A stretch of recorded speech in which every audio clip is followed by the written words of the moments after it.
Welcome to our second tutorial about view manipulation.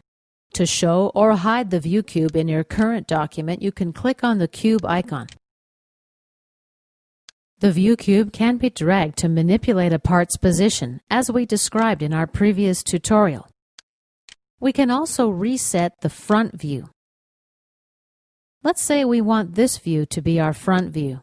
Simply right-click and choose Set Current View as Front.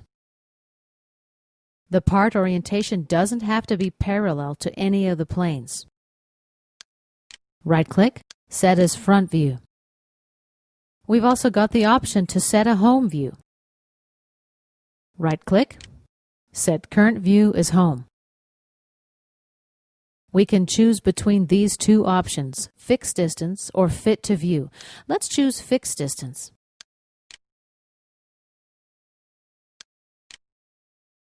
Now let's right-click, select Options. Let's check the compass and click OK.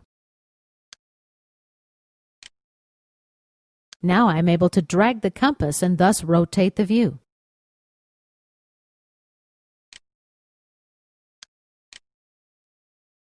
The last point I want to cover in this chapter are the orbit options. The original orbit is now called free orbit. The constrained orbit does work similarly, but when I move the cursor horizontally, the model rotates only around the axis. As you can see, constrained orbit will constrain rotation around an axis.